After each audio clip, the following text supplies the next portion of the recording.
Can you say today, I have enough? Or is more than enough never enough? What an interesting concept, especially for Americans who often have more than enough. They just don't see it that way. If you ask someone, how much would you need in order to be happy? I mean, truly happy. Does your current income make you happy? Most people would say no, but they also do believe, over half of them, that a certain amount of money in addition to what they have now would make them happy. They believe money does bring happiness. And the number is always about 50% more than what you have now. So, for example, if you're earning $35,000 a year, how much money would you need to be happy? If only I had like $50,000 a year, maybe 55, then I would be golden. And if you are someone who earns $50,000 or $55,000 a year, how much money would you need to be happy? If only I had $75,000 or $80,000, then I'd be happy. And if you earned $75,000 or $80,000 a year, how much money would that person need to be happy? On average, if only I had $110,000, $120,000, maybe $125,000, then I would be good. Ask that person though, and they need $180,000. Ask the $180,000 a year earner how much they need to be happy, and they'd say $250,000, maybe $300,000, all the way up to if you ask someone earning $5 million a year, are you happy with your income? They would almost snort and say, no, I'm going to need a bunch more money to be happy. What's the problem here? Why is more than enough no longer enough? The problem isn't the level of income that you have or the amount that you have in the bank. The problem is your heart. Listen to this verse from Ecclesiastes that highlights the problem.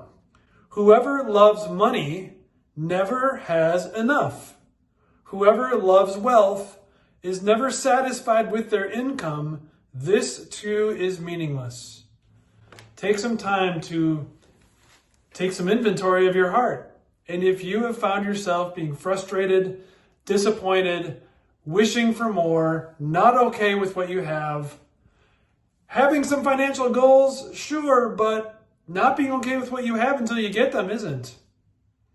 Take some inventory of your heart and ask God to expose any part of you that would be in love with money and be dissatisfied with the current amount that you have. Ask Him then to enable you to enjoy what you have, because that's a gift of God.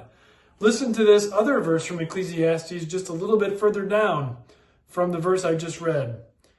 Chapter 5, verse 19 and 20. Moreover, when God gives someone wealth and possessions and the ability to enjoy them, to accept their lot and be happy in their toil, this is a gift of God. They seldom reflect on their days because God keeps them occupied with gladness of heart. What a powerful gift God gives when He doesn't just give you possessions, but then He also gives you the ability to enjoy them, as is, just like this. And if you get more, then you still retain the ability to enjoy the more that you have, as you spotlight God, giving Him credit and thanking Him for the ability to enjoy that. Whatever amount, you're satisfied, you're happy. And if you suffer loss, as we all will from time to time, you aren't crumpling into a heap, you aren't deeply devastated. It's a small glancing blow, that financial loss. And you almost just say, oh well, I tried. Good thing I still have all I need. I have my Savior who loves me.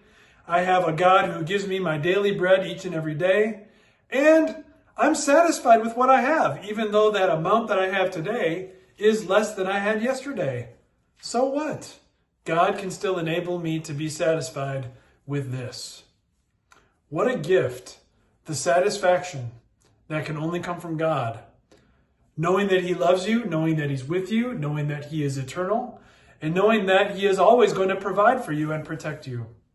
I'm going to read those verses from Ecclesiastes 5 at the end of the chapter one more time and think about how God not only gives you what you have, and you can say, I am blessed because of that. You also can say, I am blessed because God has given me the ability to enjoy my things.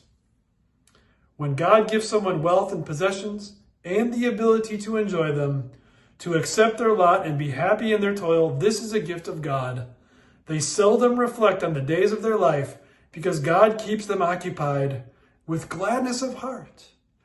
Don't be occupied with thinking that you'll have more happiness if you only get more money someday. That will never stop. That's chasing the wind. Instead, be occupied with gladness of heart, thankfulness and satisfaction in all that God has given you.